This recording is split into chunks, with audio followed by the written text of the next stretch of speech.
ನನ್ ಗಂಡ ಇಡೀ ಪ್ರಪಂಚದಲ್ಲೇ ಎಲ್ಲಾ ಗಂಡಂದಿರ್ಗಿಂತ ಬೆಸ್ಟ್ ಗಂಡ. ನನಗೆ ಪ್ರತಿಯೊಂದು ವಿಷಯದಲ್ಲೂ ಫ್ರೀಡಮ್ ಕೊಟ್ಟಿದ್ದಾರೆ. ಪಾತ್ರೆ ತೊಳೆಯೋದ್ರಲ್ಲಿ, ಬಟ್ಟೆ ಒಗೆಯೋದ್ರಲ್ಲಿ, ಮತ್ತೆ ಅಡಿಗೆ ಮಾಡೋದ್ರಲ್ಲಿ. ಇನ್ನು ನನ್ನ ಹಸ್ಬೆಂಡ್ಗೆ ನನ್ ಮೇಲೆ ತುಂಬಾ ಕೇರಿಂಗು. ಯಾವ್ದೇ ವಿಷಯನೂ ನನ್ನ ಹತ್ರ ಶೇರ್ ಮಾಡ್ಕೊಳಲ್ಲ. ಯಾಕೆ ಅಂತಂದ್ರೆ ನಾನು ಟೆನ್ಷನ್ ಆಗ್ಬಿಡ್ತೀನಿ ಅಂತ. ಎಲ್ಲಾನು ಅವ್ರ ಫ್ರೆಂಡ್ಸ್ ಜೊತೆನೆ ಶೇರ್ ಮಾಡ್ಕೊಂತಾರೆ. ಇನ್ನು ನಾನು ಬೆಳಿಗ್ಗೆಯಿಂದ ಕೆಲಸ ಮಾಡಿ ಮಾಡಿ ಮಾಡಿ ಸಾಕಾಗಿರ್ತೀನಲ್ವಾ, ಅದಕ್ಕೆ ನಮ್ಮ ಹಸ್ಬೆಂಡು ಆಫೀಸ್ ಇಂದ ಬಂದ ತಕ್ಷಣ ನನಗೆ ಒಂಚೂರು ಡಿಸ್ಟರ್ಬ್ ಮಾಡಲ್ಲ. ಅವ್ರ ಪಾಡಿಗೆ ಅವ್ರ ಫೋನ್ ನೋಡ್ಕೊಂತಾರೆ, ಹಂಗೆ ಊಟ ತಿನ್ಕೊಂತಾರೆ, ಹಂಗೆ ಮಲ್ಕೊಂಡ್ಬಿಡ್ತಾರೆ. ತಿರ್ಗಾ ಬೆಳಿಗ್ಗೆ ಎದ್ದೇಳ್ತಾರೆ, ಅದ್ರ ಪಾಡಿಗೆ ಅವ್ರು ಆಫೀಸ್ ಕೊಟ್ಟು ಹೋಗ್ತಾ ಇರ್ತಾರೆ.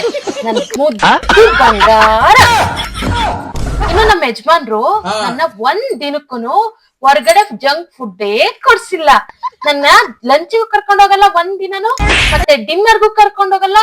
ಅಟ್ಲೀಸ್ಟ್ ಅಲ್ಲಿಂದ ಪಾರ್ಸಲ್ ತಗೊಬಂದು ಕೂಡ ನನಗೆ ಕೊಡಲ್ಲ. ಯಾಕೆ ಹೇಳಿ? ನನ್ ಹೆಲ್ತ್ ಹಾಳಾಗೋಗುತ್ತೆ ಅಂತ.